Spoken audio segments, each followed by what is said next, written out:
Bonsoir à tous, ravi de vous retrouver pour votre journal sur TV Sud Montpellier. Tout de suite, les titres de ce jeudi 21 avril. Nadine Morano, ministre chargée de l'apprentissage et de la formation professionnelle, entamait aujourd'hui un tour de France des régions de l'apprentissage. Première étape à Montpellier pour recenser les bonnes pratiques des régions dans ce domaine.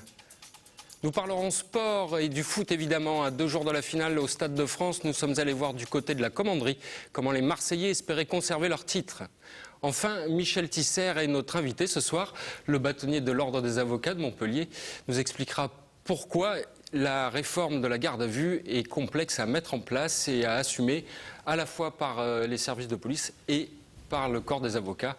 Une question complexe, mais tout de suite... Commençons ce journal par un fait divers justement. Hier soir à Corconne dans le Gard, un viticulteur de 25 ans a surpris des Roms en train de dérober des piquets métalliques dans ses vignes et n'a pas hésité à ouvrir le feu sur eux. Prévenus, les gendarmes ont intercepté les voleurs et le viticulteur excédé par les vols à répétition. Une affaire qui aurait pu très mal finir. Le récit de Louis Tolleron et Mouad El Yakabi.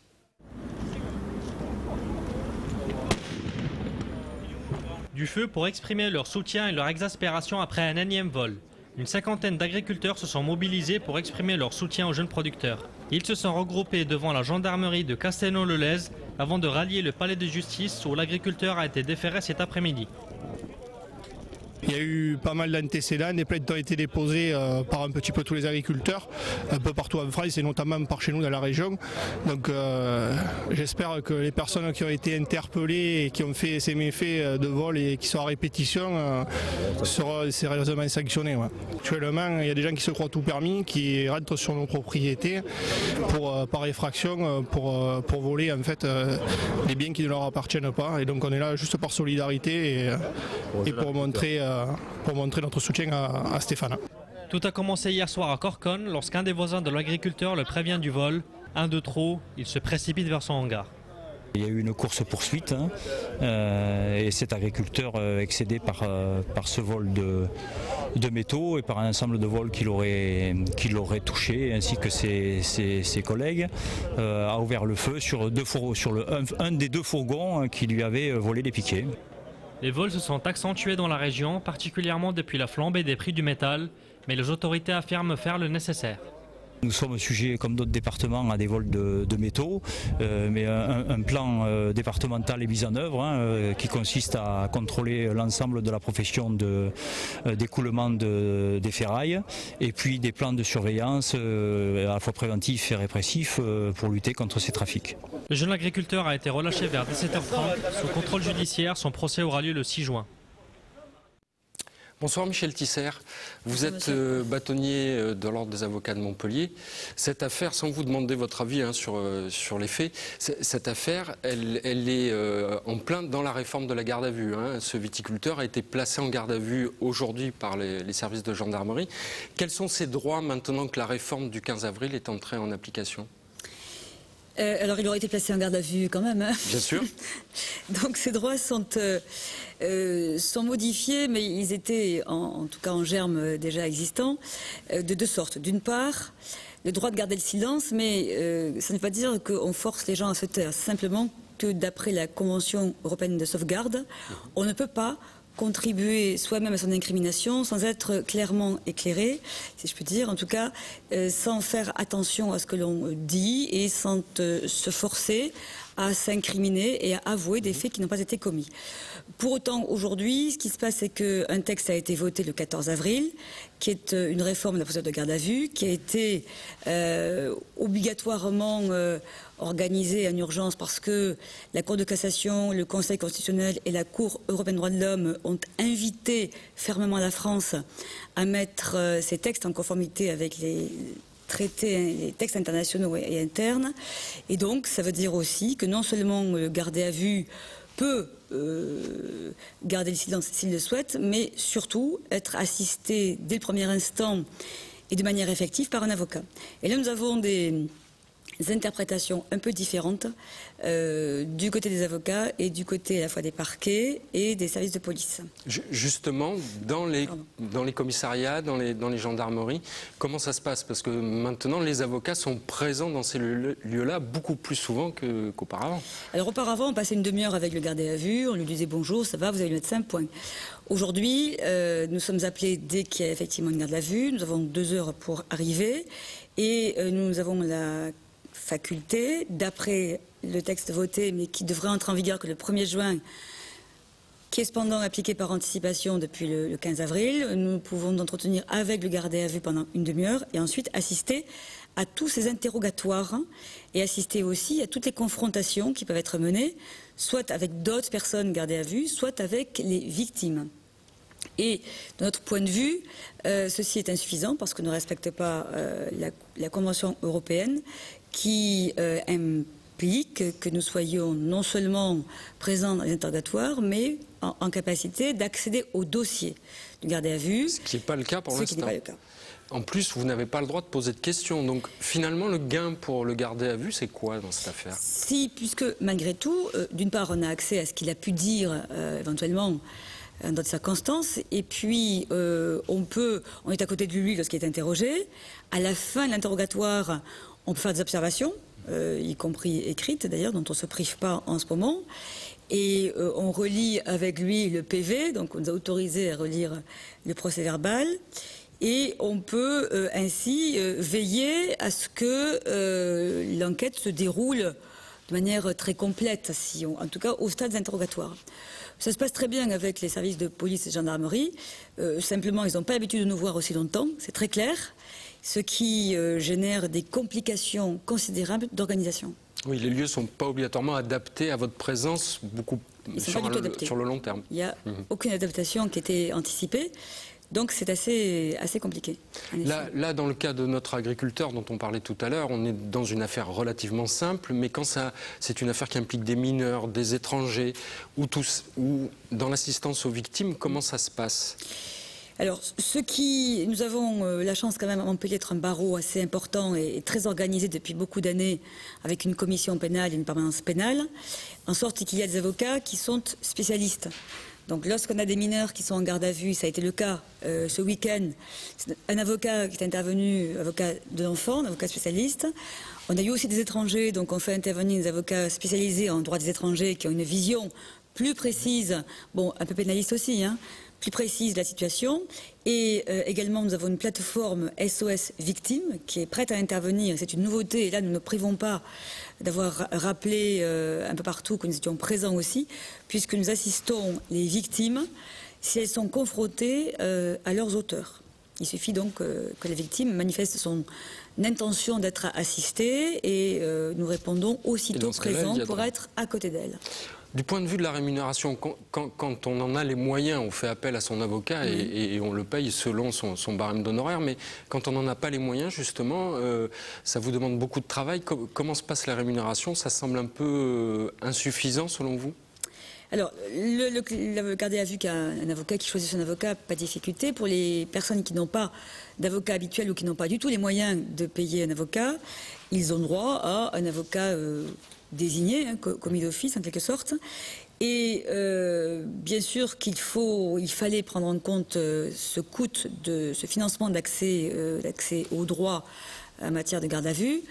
Les propositions qui sont faites par le garde des Sceaux dans un courrier que nous avons reçu ces jours-ci sont totalement irréalistes parce que, partant d'un principe qu'il y aurait d'abord beaucoup moins de garde à vue qu'auparavant, il y a eu 800 000 gardes à vue. C'était un raccourci rapide avec le budget de l'aide juridictionnelle qui n'a pas 800 000 €, mais qui n'est pas très loin. Donc il y a eu 800 000 gardes à vue en 2009 et 2010 et on espère les faire diminuer. Pour autant, ce qui est annoncé, ce sont des forfaits. Donc un forfait de 300 € hors taxe pour la première 24 heures par garde à vue et 150 € par prolongation de 24 heures. Ça peut paraître comme ça a été dit du reste extrêmement généreux, supposer qu'un avocat fasse 3-4 gardes à vue en même temps, ce qui n'est pas possible. On ne peut pas faire 3-4 gardes à vue en même temps. Et de surcroît, Oui. ça peut durer très très longtemps. On a rarement la faculté, entre 2 interrogatoires par exemple, de rentrer à son cabinet ou dormir chez soi la nuit par exemple, et pire lorsqu'on est éloigné, puisque, comme je vous l'ai dit... D'autant plus que voilà, votre territoire est très large. On a 39 lieux de garde à vue dans notre ressort, qui va du commissariat central, ça c'est tout près, en tout cas d'ici, jusqu'au Kellar ou au Bousquet d'Orbe, qui est au lieu de 74 km, ce qui veut dire que le confrère doit prendre vite son véhicule, atteindre le Bousquet d'Orbe, et une fois qu'il est là-bas, il y reste, parce que s'il y a plusieurs interrogatoires prévus, il ne peut pas quitter le Bousquet d'Orbe avant d'avoir fini la garde à vue, ce qui veut dire qu'il peut rester mobilisé un jour ou plus, si ce sont des affaires un peu importantes. Donc les forfaits qui sont proposés, qui ne prévoient aucun supplément pour la nuit ou pour les frais de déplacement, et qui ne prévoit aucun forfait de gestion, puisque c'est nous qui allons gérer dans les ordres, dans les barreaux, qui allons gérer les équipes, avec du personnel qu'on doit recruter, avec des coordinateurs et du matériel aussi, c'est tout à fait insuffisant. Et c'est pour ça qu'on est tous mobilisés le 4 mai à Paris, et il y a beaucoup d'avocats qui vont y aller. D'ailleurs, j'ai appris que la SNCF avait trouvé une niche d'amélioration de son image, peut-être, par rapport au retard, je parle de ça seulement, et elle propose des tarifs préférentiels pour les cohortes d'avocats qui veulent monter manifester. C'est un Merci, effort déjà. SNCF. C'est un effort. Bon, au final, cette réforme, vous, ce que vous craignez surtout, en fait, c'est qu'elle risque d'entraîner des invalidations de procédure, quand même. C'est pas qu'on le craint, monsieur. Comme on n'est pas sur le même terrain d'interprétation de ce que doit être la garde à vue, d'autant qu'on a eu ces 4 arrêts de la Cour de cassation qui ont fait un coup de tonnerre dans le ciel français le 15 avril. La Cour de cassation, en assemblée plénière, dit très précisément, c'est la Convention européenne de sauvegarde qui doit s'appliquer, quelles que soient les lois qui existent en France. Or, la Convention de sauvegarde dit assistance effective d'un avocat, ce qui veut dire que l'avocat devrait avoir accès au dossier, devrait assister aux perquisitions, devrait visionner les bandes vidéo, devrait participer au tapissage, outre bien sûr le droit au silence, mais qui concerne directement en premier lieu le gardé à vue. Donc là, on a une position qui est différente du parquet et du service police. Par conséquent, chaque fois qu'on nous refuse un acte, on lui demande poliment, rassurez-vous, chaque fois qu'on nous refuse un acte autre que assister à l'interrogatoire ou assister à la confrontation, on en prend acte et évidemment que ceci est de nature ensuite à entraîner des nullités si elles sont soulevées et si l'intérêt de tout un chacun s'y prête évidemment. Nous ne sommes pas des casseurs d'enquête, nous sommes simplement des juristes qui appliquons la règle des libertés publiques et qui appliquons les textes nationaux et internationaux. Merci Michel Tisser pour ces éclairages. On aura l'occasion d'en reparler à partir de la date effective de mise en route le 1er juin, puis de l'évolution peut-être du texte. Merci beaucoup. Merci monsieur. Nadine Morano, ministre chargée de l'apprentissage et de la formation professionnelle, a entamé aujourd'hui un tour de France des régions de l'apprentissage. Elle a été reçue cet après-midi par le président de la région au CFA du bâtiment. Tout de suite, le reportage d'Olivier Brachard. Sur les bancs de l'école, rares sont les élèves qui rêvent de faire un métier manuel. Ce centre de formation et d'apprentissage de Montpellier est l'un des 44 CFA de la région. En Languedoc-Roussillon, cette année, 15 500 apprentis préparent leur diplôme en maçonnerie, plomberie, menuiserie et autres. Des filières qui ont besoin de main-d'œuvre et qui recrutent. L'État met donc le paquet, 1,7 milliard d'euros et un objectif, passer de 600 000 apprentis à 800 000 dans 4 ans. 800 000 d'ici à 2015 et 1 million à terme. Quand vous regardez l'Allemagne, en Allemagne, le taux de chômage des jeunes est de 11%. Chez nous, il est de 22,3%. On sait très bien que l'Allemagne, qui a pratiqué la formation, ce qu'on appelle la formation duale, depuis des décennies, parce que c'est dans sa culture, a beaucoup mieux intégré les jeunes sur le marché de l'emploi, dans l'entreprise. Et donc nous devons, nous, mener une véritable révolution culturelle pour permettre à la fois le changement de mentalité des parents, de l'éducation nationale, des jeunes. J'ai été jusqu'au bac scientifique. Ah oui, c'est vous qui avez le fameux bac S. Bac S. À quel âge le bac S? À 18 ans. Comme tout bon élève, au lycée, Clément a opté pour une filière scientifique, une option qu'il n'a pas vraiment choisie à l'époque. Aujourd'hui, il travaille le bois, il est 3 semaines dans une entreprise pour 1 semaine à l'école. Moi j'ai fait de la formation continue dans l'ébénisterie et donc là de l'apprentissage en menuiserie. Et l'apprentissage se fait 5-10 fois plus vite, quoi. C'est beaucoup plus concret et du coup on apprend mieux. La France a fait une grave erreur d'après-guerre, c'est-à-dire qu'en gros elle a opposé col blanc au col bleu, c'est-à-dire il y a eu une dévalorisation du travail manuel. Dans notre région nous avons des très petites entreprises. 90% au moins de 10 salariés. Et bien justement, c'est là où il peut y avoir un vrai travail d'apprentissage, de travail en alternance, bref, d'accueillir tous ces jeunes. L'État et les régions main dans la main pour développer les CFA et surtout changer cette idée reçue, apprentissage égale voie de garage. L'apprentissage, la formation, l'emploi, autant de termes abordés aujourd'hui à l'occasion du Salon Travail Avenir Formation, visité lui aussi par Nadine Morano. Samantha Bor et Nouria Casapuerta s'y sont rendus pour nous. Travail, avenir, formation. Voilà les initiales du Salon de l'Emploi, inauguré à Montpellier pour sa 4e édition régionale. Un salon justifié jusqu'ici, 9000 visiteurs sur l'ensemble de la première journée, un espace de rencontre optimal pour les recruteurs qui cherchent à se faire connaître des demandeurs d'emploi.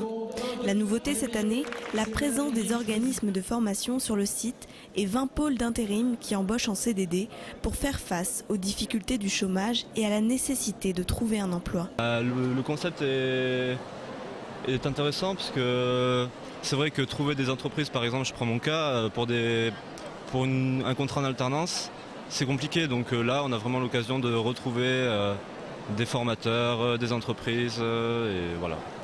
La saison 2011 compte miser sur l'alternance, offrant la possibilité aux étudiants scolarisés de mettre un pied dans le monde du travail. Mais la réussite ne se mesure pas à la fréquentation.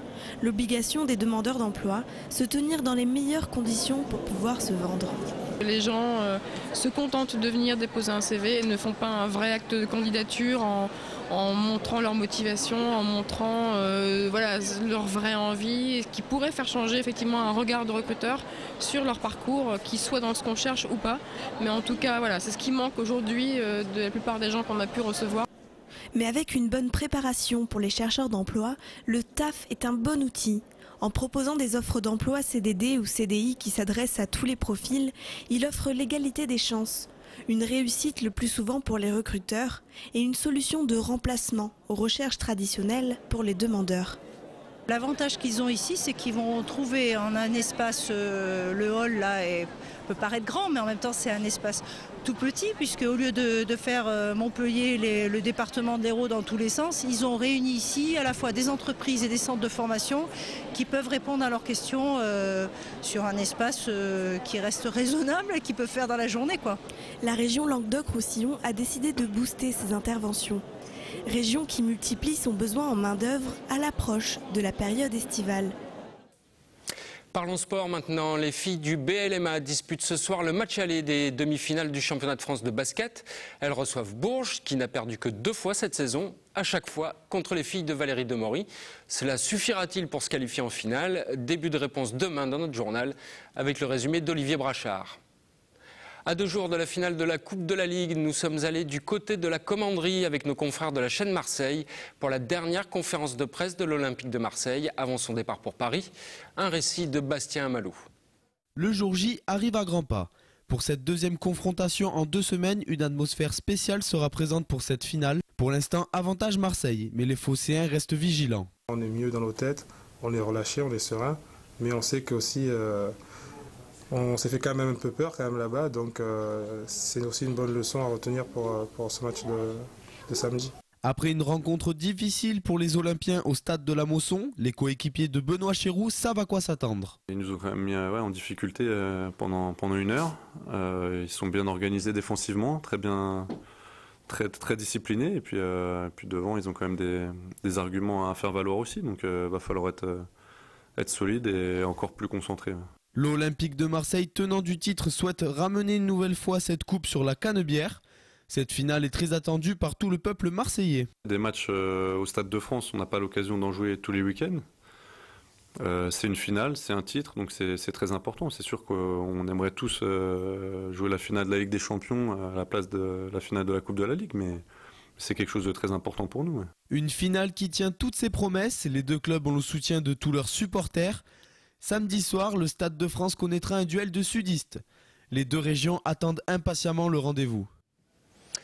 On parle rugby maintenant. Ce sont peut-être les stars du rugby mondial de demain. Le stade Kaufmann de Nîmes accueillait mercredi une sélection de jeunes joueurs de moins de 20 ans.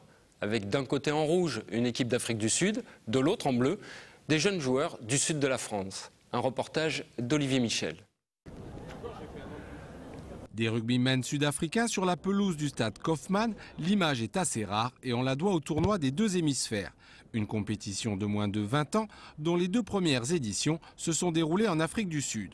Initié en 2009 par le comité du Languedoc et par le lycée Jules Verne de Johannesburg, le tournoi vise à faire émerger les talents cachés de différentes communautés. L'intérêt, effectivement, c'était de faire découvrir des cultures rugbystiques de chaque continent pour des jeunes joueurs. Ce qui est important aussi, c'est d'expliquer l'histoire de chacun des pays, notamment l'Afrique du Sud, qui, c'est vrai, a eu une histoire un petit peu compliquée. Et maintenant, ce tournoi, en plus du tournoi des deux hémisphères, a été labellisé le tournoi Nelson Mandela. Pourquoi? Parce que chaque fois qu'on va en Afrique du Sud, donc tous les 2 ans, on a des visites dans les townships, notamment à Soweto, à Bosmont. Et là, les enfants découvrent l'histoire de ce pays. Pour sa 3e édition, le tournoi réunit 6 équipes. 3 sélections régionales de PACA, Rhône-Alpes et Languedoc. Une équipe nationale, celle de Russie, et 2 équipes d'Afrique du Sud universitaires, les Raiders de Soweto et les Lions de Johannesburg. L'an passé, le tournoi des deux hémisphères s'est déroulé chez nous en Afrique du Sud. Et là, c'est la première fois en France. C'est vraiment un grand honneur et privilège d'être à Nîmes aujourd'hui. On est là pour pratiquer un bon rugby, pour faire plaisir au public et à nous-mêmes. Face à eux, aujourd'hui, la sélection PACA dans laquelle on compte 3 joueurs nîmois. Une sélection qui s'est inclinée lors de son premier match face à la Russie 28-16 en concédant 3 essais dans les 5 dernières minutes. On a eu 2 entraînements avant de voir la sélection et de jouer le premier match contre les Russes. Là, on a fait un engagement ce matin avec des nouveaux joueurs. Donc c'est la capacité à s'adapter aussi. On ne demande pas un projet de jeu très sollicitant, c'est peut-être un peu plus fermé que d'habitude, mais c'est à eux de nous montrer les valeurs individuelles qu'ils peuvent nous apporter. Dès l'entame, ce sont les Sud-Africains qui inscrivent le premier essai. Et malgré une réplique immédiate et individuelle, les Lions ne feront qu'une bouchée de la sélection PACA qui s'incline 35-10. Prochain match samedi face aux Raiders de Soweto. Bon, on espère qu'on pourra envoyer Olivier Michel à Soweto pour le prochain tournoi, parce que celui-ci était vraiment sympathique. Voilà, c'est la fin de ce journal. Prochain rendez-vous avec l'info demain à 12h30. Je vous souhaite de bons moments sur TV Sud.